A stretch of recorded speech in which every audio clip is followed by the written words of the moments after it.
us about your first book and how that came about. Yeah, well, I did not plan to be a great author, and I'm still not. But I am an author now, and I'm an author under duress. I mean, God pushed me to be an author, and it was not what I wanted. I'm a high energy person, right. And you have to sit still to write a book, and I do not sit still very well. You can ask my wife that of 45 years. But God orchestrated a series of circumstances that caused me to realize I needed to write a book, and I thought that would be it. One would be it.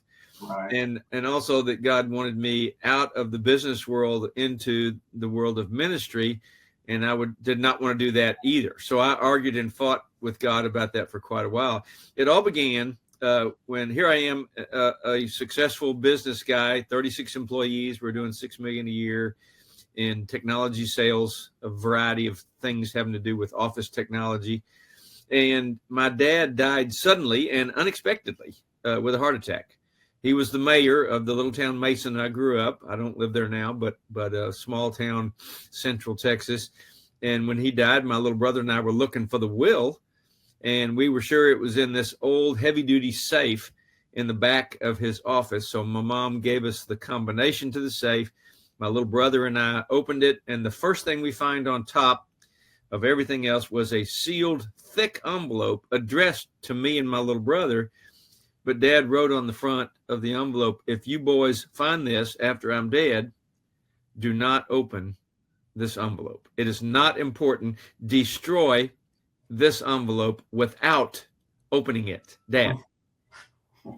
Yeah. And it was signed and dated 5 months before he died unexpectedly. And I don't know what you would do with an envelope like that, but we struggled. And finally, my little brother said, "You're the big brother. You decide. What are we going to do?" And I said, well, the problem really is that there's a resurrection, and we're going to have to face Dad. And when we see him, I want to be able to hold my head up when we walk up to meet him.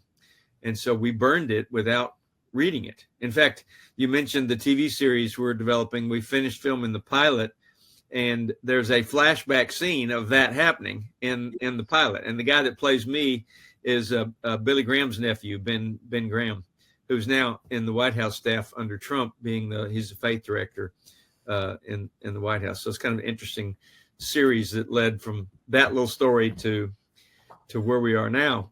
But I realized at that time that even though I'd been in church all my life, I had never read any books on heaven.